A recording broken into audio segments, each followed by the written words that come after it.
কখন যেন আমি চাকরিটা হারাই। আমরা দেখলাম ইতিমধ্যে ছাঁটাই শুরু হয়ে গেছে।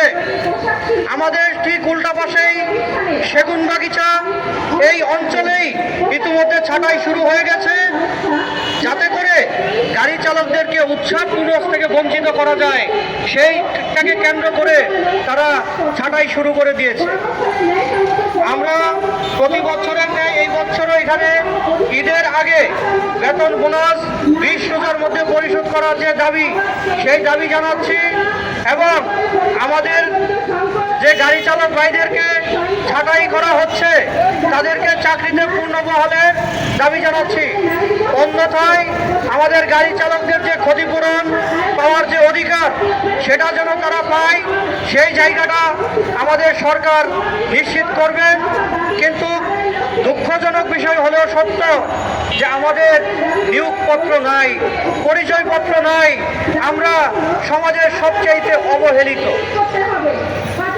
আমরা সমাজের অর্থনীতির চাকা ঘুরাই ঠিকই, কিন্তু আমাদের সমাজে তেমন কোনো স্বীকৃতি নাই। আপনারা জানেন, একমাত্র বাংলাদেশের স্বীকৃত শ্রমিক, সরকার স্বীকৃত শ্রমিক হচ্ছে ড্রাইভার, যারা সরাসরি সরকারি দপ্তর বিআরটিএ হতে লাইসেন্স নিয়ে তারপরে এই পেশায় আসে। তারপরেও আমরা নাকি শ্রমিক না। আপনারা জানেন, আমাদের দেশে শ্রম আইন আছে, সে আইনও আমাকে স্বীকৃতি দেয় নাই। আপনারা জানেন, সড়ক পরিবহন আইন আছে, সে আইনেও আমার নিয়োগপত্রের কথা বলা হয় নাই। তাহলে আমরা কি এই যে দিনের পরে দিন যেভাবে মালিক দ্বারা নির্যাতন, নিপীড়ন, হয়রানির শিকার হচ্ছি, সেটা কি আমাদের রাষ্ট্রীয় ব্যবস্থাপনা সে দায়ী কতটুকু? তারা কি সে দায় নেবে না?